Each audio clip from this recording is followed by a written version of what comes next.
Hola y bienvenidos a Vida Reformada. Como siempre, nuestra misión es profundizar en las Escrituras y ver cómo ellas nos conforman a su imagen. Gracias por sintonizarnos. Como siempre, es de bendición estar aquí con ustedes. Espero que esto sea de bendición para ustedes. Y vamos a estar viendo hoy la parte 2 de lo que es la redención.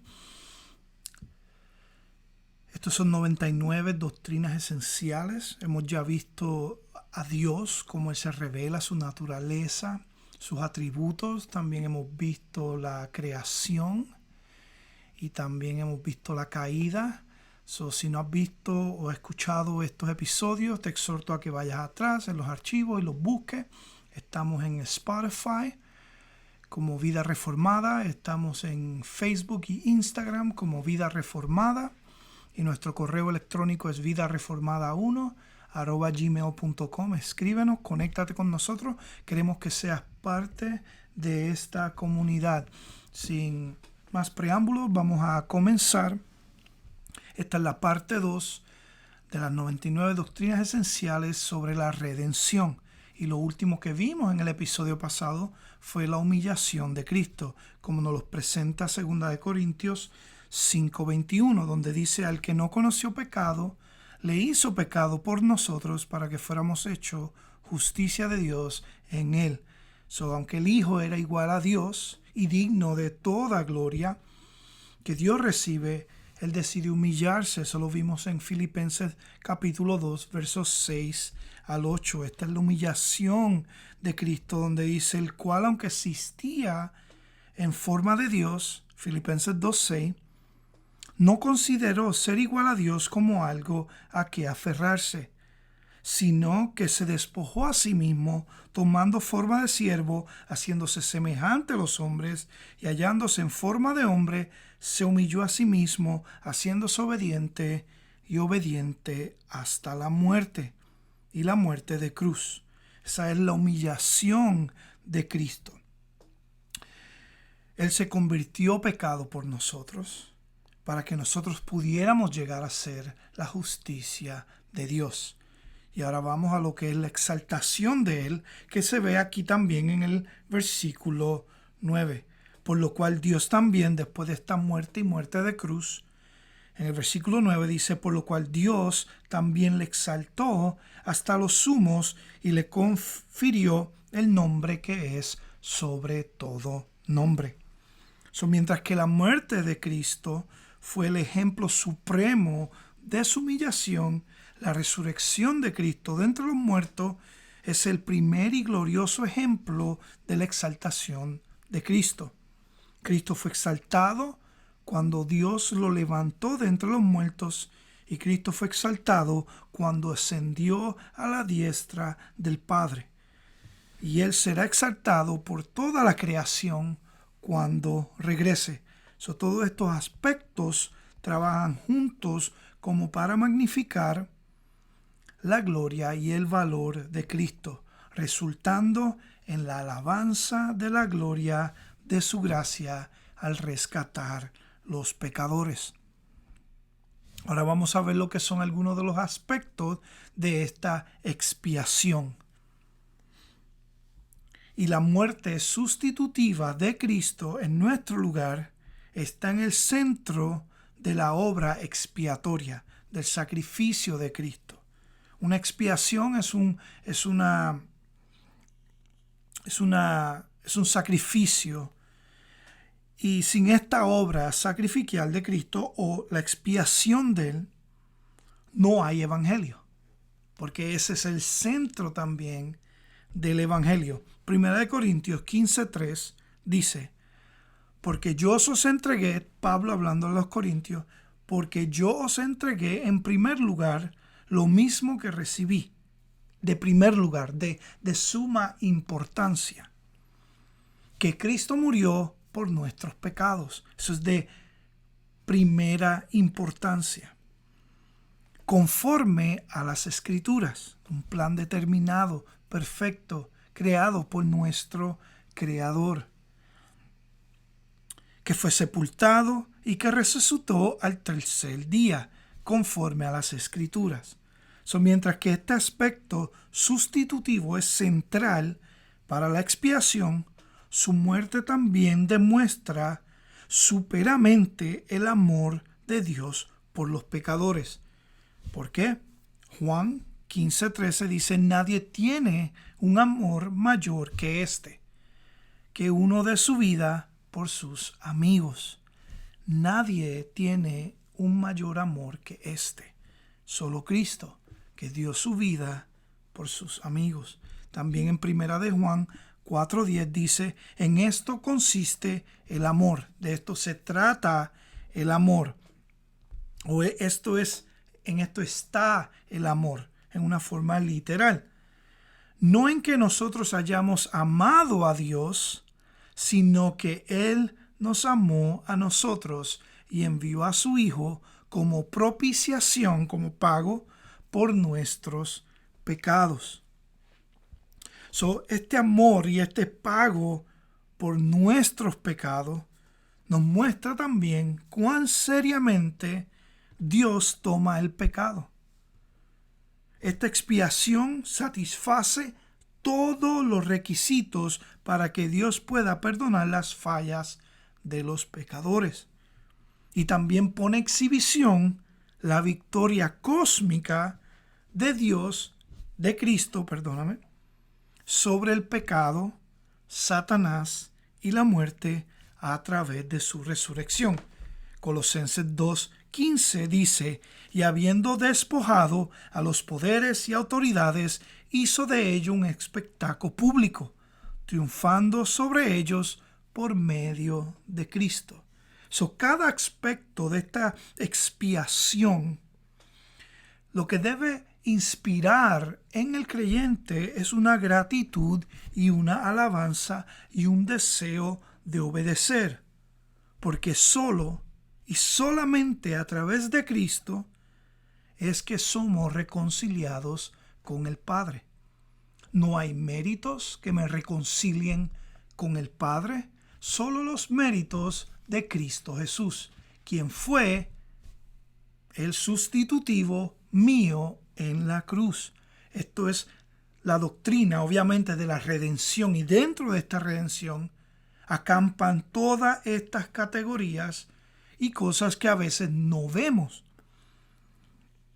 Y cada aspecto de esto debe traer una alabanza en el corazón del creyente, que él voluntariamente se humilló, el justo por los injustos, fue a la cruz, entregó su vida por mí. No hay amor igual a este.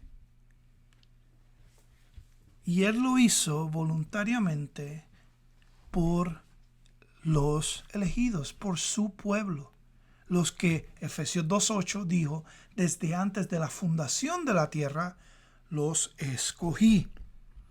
Esta expiación también vemos a Cristo en este acto redentivo como sacrificio. Y hay varios signos, símbolos y señales en el Antiguo Testamento que prefiguraban a Cristo como el Cordero sacrificial de Dios, que quitara los pecados del mundo. Eso fue lo que Juan dijo cuando vio a Jesús de camino a ser bautizado. Aquí está Jesús, el Cordero inmolado que quita el pecado del mundo. Este es el Cordero de la cual el Viejo Testamento prefiguraba. El sacrificio necesario para reconciliar al hombre con su Creador, para reconciliar la creación con el Creador. Sin embargo, a diferencia del sistema sacrificial que te hablé del Antiguo Testamento, cuyos estos sacrificios no podían quitar completamente el pecado, Hebreos 10:4, aquí es donde Cristo viene, porque mira lo que dice Hebreos 10:4, empezamos ahí: porque es imposible que la sangre de toros y de machos cabríos quite los pecados, por lo cual, al entrar Él en el mundo, dice: sacrificio y ofrenda no has querido, pero un cuerpo has preparado para mí. En holocausto y sacrificio por el pecado no te has complacido. Entonces dije, he aquí yo he venido, en el rol del libro está escrito de mí, para hacer, oh Dios, tu voluntad. Cristo tenía que ser el sacrificio, porque esto del Viejo Testamento, porque era imposible que esta sangre de los toros y los machos cabríos que traían al altar no quitaban el pecado. Solo el sacrificio de Cristo en la cruz pudo quitar los pecados permanentemente de una vez y para siempre. Como dijo, entrando al lugar santísimo, el libro de Hebreos, entrando al lugar santísimo, obtuvo una redención eterna. Cristo fue el sacrificio, por eso es que le llaman también la propiciación. Debido a la justicia y la santidad de Dios, los pecados de la humanidad deben ser expiados para que las personas puedan reconciliarse con Dios. Como la propiciación de los pecados, la muerte de Cristo es el aplacimiento o la satisfacción de la ira de Dios contra el pecado. Si el sacrificio de Dios fue lo que nos trajo paz con nuestro Creador, esto implica tantas cosas. Y debe influir la manera bíblica y correcta de cómo evangelizar. Porque tener este acto redentivo de Dios y no tenerlo claro como está dado para nosotros entenderlo por las Escrituras, se nos va a hacer bien difícil articular la verdad a una persona no creyente. Y el primer error que las personas hacen, quizás lo he repetido muchas veces porque es lo más que veo en el movimiento cristiano, es que le quieres decir a cualquier persona, Dios te ama. Y no hay ningún tipo de arrepentimiento. Si Cristo tuvo que morir y recibir la ira de Dios, ¿cómo tú le vas a decir a una persona que es no creyente, hey, Cristo te ama? Sin cero arrepentimiento, sin entender lo que la cruz costó para que tú lo tuvieras gratuitamente. Pero tenemos que entender el Evangelio. Debido a esta justicia, a esta santidad de Dios, los pecados de la humanidad tienen que ser expiados para que podamos reconciliarnos, porque hay una enemistad entre el no creyente y Dios. Esta reconciliación se basa de Cristo como la propiciación por los pecados. La muerte de Cristo es lo que paga y satisface la ira de Dios contra el pecado. La propiciación de Cristo por nuestros pecados demuestra tanto el gran amor de Dios hacia los pecadores como el pago necesario que resulta de la pena de los pecados. Y aquí es donde lo vamos a entender más. Primera de Juan 4:10 dice, en esto consiste el amor, no que nosotros hayamos amado a Dios, sino que Él nos amó primero y envió a su Hijo como propiciación, como el pago de los pecados. Porque Romanos 3:26 nos dice que para demostrar en este tiempo su justicia, a fin de que Él sea justo y el justificador y el que justifica al que tiene fe en Jesús. Y aquí mismo es donde está. Por cuanto todos pecaron, no alcanzan la gloria de Dios. Y ahora, siendo justificados gratuitamente por su gracia, por medio de la redención, el pago, la propiciación, gratuitamente justificados por su gracia, por medio de la redención en Cristo Jesús, a quien Dios exhibió públicamente como propiciación, como pago, por su sangre a través de la fe, como demostración de su justicia, porque en su tolerancia Dios pasó por alto los pecados cometidos anteriormente. La completa ira de Dios sobre Cristo Jesús es lo que hace posible que Dios ame al pecador. Eso fue lo que Cristo logró en la cruz, lo que permite que el Padre ame a su creación. Cristo viene siendo ahora nuestro sustituto. El lugar en la cruz era nuestro. Nosotros éramos merecedores de la cruz. En el corazón de la expiación está Jesucristo, sustituyéndose a sí mismo por los pecadores mientras moría en la cruz. Esta verdad se ve en el contexto del sistema sacrificial del Antiguo Testamento, que proporcionaba una imagen de la necesidad de la humanidad de que el pecado sea cubierto y la culpa sea eliminada por un sacrificio inocente. Los requerimientos para esos sacrificios eran corderos inmolados, sin mancha, buscaban perfección. Jesús revela perfectamente y cumple la voluntad de Dios, tomando sobre sí mismo la naturaleza humana con sus demandas y necesidades e identificándose completamente con la humanidad, pero sin pecado. Él honró la ley divina con su obediencia personal y en su muerte sustitutiva en la cruz. Ahí en la cruz, Él proveyó la redención de la humanidad del pecado. Y aquí es como Cristo viene siendo nuestro sustituto, el justo por los injustos. Lo viste en Filipenses también en 2, que Él se despojó a sí mismo tomando forma de hombre.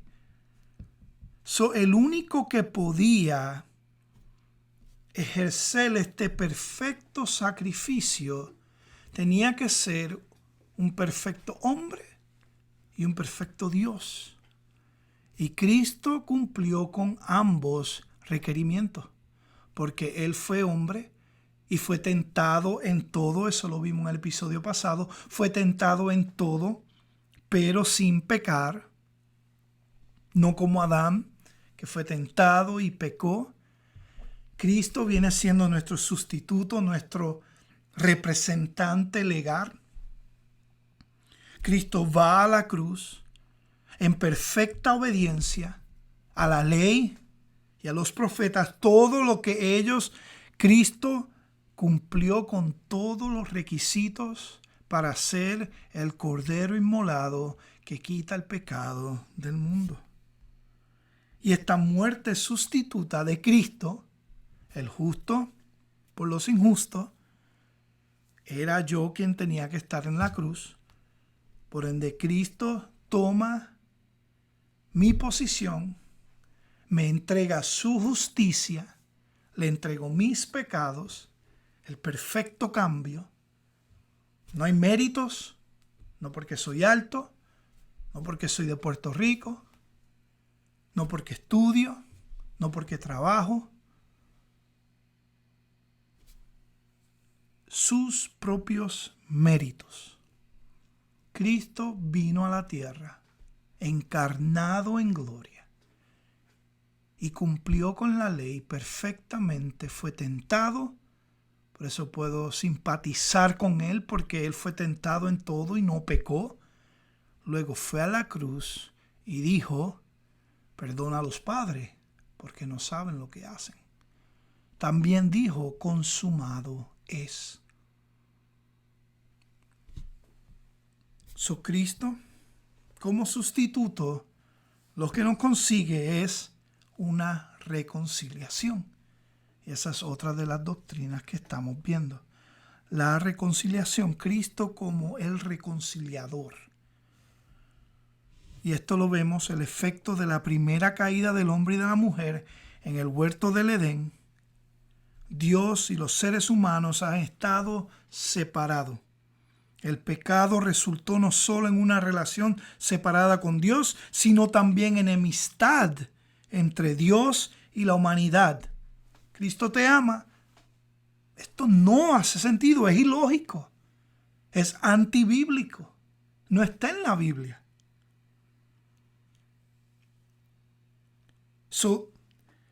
Estaba en enemistad con la humanidad.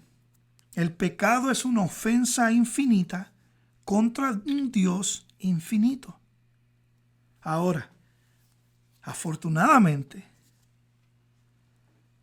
Dios en esto envía a su Hijo, Cristo, para ser el reconciliador entre nosotros y Dios. ¿Y qué, a través de qué? A través de la muerte de Cristo, Él provee los medios por las cuales esa relación quebrantada es restaurada. Romanos 6:23. Porque la paga del pecado es muerte. Eso fue lo que sucedió en el huerto del Edén. Adán trajo el pecado al mundo y a través del pecado vino la muerte. Entonces, la paga de esa muerte, el precio que tiene ese pecado, lo vimos en los episodios anteriores, es una muerte triple, una muerte física, una muerte espiritual, una muerte eterna. Y aquí es donde Dios, a través del acto redentivo de Cristo, nos reconcilia con Él mismo. Romanos 6:23 dice que porque la paga del pecado es muerte, pero la dádiva de Dios es vida eterna en Cristo Jesús, Señor nuestro. La paga de mi pecado, lo que yo tengo que pagar por el pecado que he hecho, es muerte. Pero la dádiva de Cristo Jesús, la dádiva de Dios es Cristo Jesús. Es vida eterna en Él, por su muerte, por su resurrección, por su ascensión. Lo más lindo de esto es que ahora mismo Él está a la diestra del Padre intercediendo por mí día y noche, preservándome, perseverándome. Segunda de Corintios 5, 18 y 19 dice, y todo esto, hablando de la reconciliación de Dios. En el 17, segunda de Corintios 2:17 dice que de modo si alguno está en Cristo, nueva criatura es. Las cosas viejas pasaron, y aquí todas son hechas nuevas. Esta regeneración, esta reconciliación. Versículo 18 dice, y todo esto procede de Dios, quien nos reconcilió consigo mismo por medio de Cristo y nos dio el ministerio de la reconciliación. Versículo 19, para ir más allá. A saber que Dios estaba en Cristo, la cruz, sacrificio, ministerio de Cristo, estaba reconciliando al mundo consigo mismo, no tomando en cuenta a los hombres sus transgresiones, y no solo ha encomendado a nosotros también la palabra de reconciliación, el evangelio de Cristo, para reconciliarnos. Por tanto, ahora el creyente es un embajador de Cristo. Como si Dios rogara por medio de nosotros, versículo 20, en nombre de Cristo rogamos, reconciliaos a Dios. Y ahí te dice que el que no conoció pecado, le hizo pecado por nosotros, para que fuéramos hechos la justicia de Dios en él. Cristo y Cristo solamente es quien reconcilia a un pecador con un Dios perfecto. No hay méritos en mí, la cual no hay nada en mí que me haga reconciliarme con Dios. Solamente el acto redentor de Cristo en la cruz. Estamos viendo estas 99 doctrinas esenciales, esta categoría aquí de redención, donde nos muestra también que de principio a fin, la salvación, como dice el salmista, es de Dios. La salvación, de principio a fin, es un acto de Dios. Desde escogernos antes de la fundación de la tierra, cambiar el corazón de piedra y darnos un corazón de carne que tenga afectos por Él, darnos una nueva naturaleza, una regeneración, y ahora santificarnos a través de los medios de la gracia. Nos entrega su palabra, nos entrega iglesias locales, líderes, hermanos, donde creces en la fe, y ahora te preserva a través de estos medios y te persevera cuando Él está a la diestra del Padre, clamando por ti, intercediendo por ti. Y ahora lo esperamos cuando Él regrese para glorificar nuestros cuerpos y estar con Él cara a cara.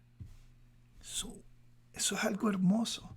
Esto es un glorioso Dios, gratuito, pero es un entendimiento diferente al Dios te ama y tiene un propósito brutal para tu vida. Eso es no bíblico, eso no es bíblico. Porque si te pones a indagar un poquito más en estas palabras que muchas de las personas dicen, que quizás la dicen con buenas intenciones, pero todo lo que sea con buena intención y no es bíblico, no es bueno. Se queda corto. Pero sí, la verdad del Evangelio es que estás en enemistad con Dios. Pero Cristo pagó por eso. Y nos ha reconciliado. Arrepentirte de tus pecados. Pon tu confianza en Él. Hay un llamado a acción. Sí hay un llamado a acción. Pero ese llamado viene a una autoexaminación de nuestra naturaleza, de nuestros deseos. Y Dios, como Él es fiel, y en su gracia, Él permite que entendamos esto, que veamos la necesidad del Salvador en nuestros corazones. Es una gracia irresistible. Como Pablo de camino a martirizar a los creyentes y a los apóstoles. Esa es la manera que cambia el corazón de piedra y te da un corazón de carne. Cristo viene siendo el reconciliador, el sustituto, el pago, la propiciación, el sacrificio perfecto, la expiación por nuestros pecados y también el reconciliador. El perfecto Cordero inmolado que fue a la cruz del Calvario para morir por mis pecados. Me viste con su justicia. La manera que yo soy agradable ante los ojos de Dios es si la justicia de Cristo está sobre mí. Si estoy vestido no con mis vestiduras, sino con las vestiduras de Cristo. Eso es lo que me hace justificado ante el trono de Él. Tenemos un sustitutivo, un justificador que fue ambos, el justo y el que justifica. Él es el justo porque tomó mi lugar. Él cumplió con la ley como yo no puedo cumplir, de manera justa y perfecta. Y dice, yo voy a la cruz por ellos, por mis creyentes. Y Él se vuelve ahora el que justifica. El justo que cumplió la ley y ahora el que justifica diciendo, yo lo tomo en mí. sus pecados son míos. Yo muero por ellos. Y nos reconcilia con el Padre. Ese es el Evangelio. Eso es lo que tenemos que ser recordados cada vez que estemos poco apagados, que tengamos miedo, temores, ansiedades. En cualquier estado que nos encontremos, ser recordados del Evangelio es algo precioso. Cuando estés tratando de ser el supercristiano y falles, recuerda que no son tus méritos lo que te posicionan frente a Dios, sino son los méritos de otro. Ahora, vamos a entrar en lo que es más el Espíritu Santo en la obra redentora. Y vamos a ver aquí rápido lo que es la deidad del Espíritu Santo. El Espíritu Santo es la tercera persona de la Trinidad, poseyendo la plenitud de la deidad como el Padre y el Hijo. Su deidad se puede ver en el hecho de que Él es eterno. Hebreos 9:14 nos dice: cuanto más la sangre de Cristo, el cual el Espíritu eterno se ofreció a sí mismo sin mancha a Dios, purificará vuestras conciencias de obras muertas para servir al Dios vivo. Él es omnipresente también. Salmo 139:7 dice: ¿a dónde me iré de tu espíritu? ¿A dónde huiré de tu presencia? Si subo a los cielos, he aquí, allí estás tú. Si en el Seol preparo mi lecho, allí estás tú. Es omnipresente.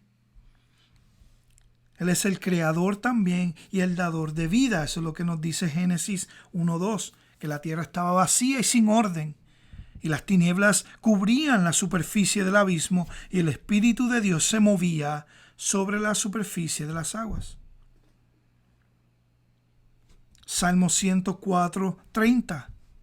Envías tu Espíritu, son creados y renuevas la faz de la tierra. Juan 3:5-7.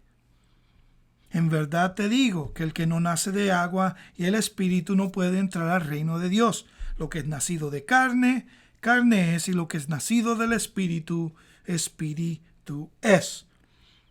Y se identifica directamente con el Dios Trino. Mateo 28:19. Donde dice: id pues y haced discípulos de todas las naciones, bautizándolos en el nombre del Padre, Hijo y del Espíritu Santo. 2 Corintios 13:14. Que la gracia del Señor Jesucristo, el amor de Dios y la comunión del Espíritu Santo sean con todos vosotros. Hasta aquí este episodio. Hay una parte 3 porque tenemos varias cosas que discutir sobre el Espíritu, el llamado, la elección, el arrepentimiento. Y quiero darle con calma para poder disfrutarnos de este tiempo. Como siempre, este es tu podcast, Vida Reformada. Consíguenos a través de las plataformas digitales. Estamos en Facebook como Vida Reformada, Instagram como Vida Reformada y en Spotify como Vida Reformada. Si quieres comunicarte directamente conmigo, escríbeme por Messenger o me puedes enviar un correo electrónico vidareformada1@gmail.com. Como siempre te exhorto, ven, sé parte de esta programación. Si tienes algún tema teológico que quieras discutir, te invito, podemos hacerlo por Zoom o te invito a mi casa, podemos dialogar aquí. Me encantaría ser de bendición y como siempre, que las escrituras sean lo que nos conforman a la imagen del escritor de las escrituras, Dios mismo. Eso es lo que quiere Vida Reformada, reformar corazones para que sean bíblicos. Queremos glorificar a Dios a través de su palabra, como Él quiere ser glorificado. Su Vida Reformada existe para explorar, navegar, indagar las Escrituras y ver cómo ellas nos conforman a la imagen de Dios. Muchas gracias por sintonizarnos y como siempre, Vida Reformada es ser parte de esto.